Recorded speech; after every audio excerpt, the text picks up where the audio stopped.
Chapter 2 of Tao Te Ching, Reading and Reflections. This is the Gia-Fu Feng and Jane English edition. In the reflection section, the points discussed can be remembered by the acronym WAN, W-A-N. W stands for work, A, attachment, N, non-duality.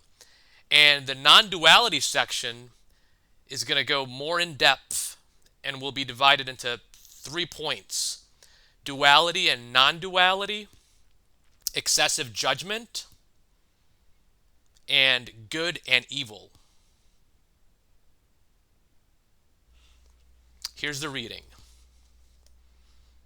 Under heaven, all can see beauty as beauty only because there is ugliness. All can know good as good only because there is evil. Therefore, having and not having arise together. Difficult and easy complement each other. Long and short contrast each other. High and low rest upon each other.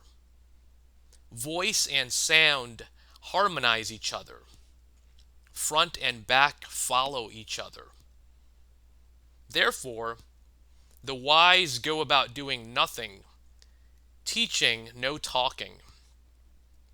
The 10,000 things rise and fall without cease, creating yet not possessing, working yet not taking credit. Work is done, then forgotten. Therefore, it lasts forever.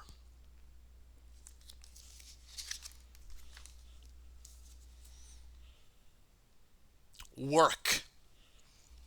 Leadership is largely about not forcing things, not preaching, and leading by example. A sensible guiding mantra at work is to do your best, don't force things, and walk away. Walking away from work essentially means disassociating your work from attachment, control, and ego. Counterintuitively, by doing this, work is more likely to be enduring and impactful. Attachment. Have things, but beware of being possessive about them. Let them go. Do your best, but don't attach to outcomes, rewards, or recognition. Embody radical acceptance of whatever comes your way and whatever leaves your presence. Flow. Non-duality. Duality is largely about comparison and separation, while non-duality is largely about awareness and integration. Duality is strongly tied to labels, such as good versus evil, good versus bad, right versus wrong, success versus failure, while non-duality doesn't deny the existence of opposites, and instead sees beyond them and recognizes them as part of the same whole. Examples of the usefulness of non-duality include: if you chase always being right, you may have a hard time seeing when you're wrong. If you're enamored by only good, bad situations are more likely to create suffering and division. Failure isn't always what it's cracked up to be. How much would we enjoy a game such as golf if we effortlessly hit a hole-in-one each time? Failure, the struggle, is just as important as success or effortless flow. Excessive judgment. We can define excessive judgment as imposing inflexible, premature, and harsh views, often driven by ideas about right versus wrong, on others, situations, or ourselves. Excessive judgment can lead us to an us versus them mentality.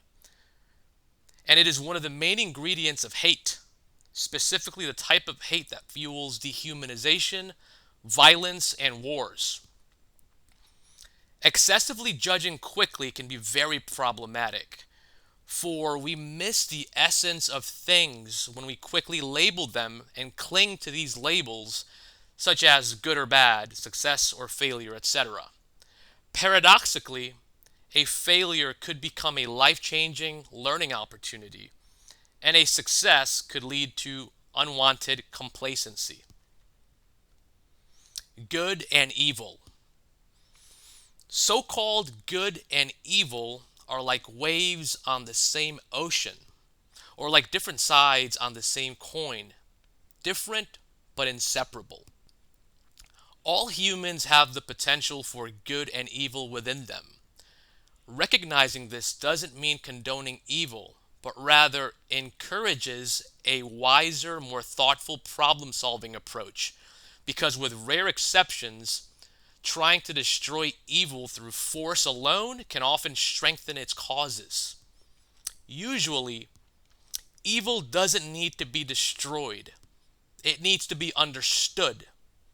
And that understanding can serve as one of the most important catalysts for transformation.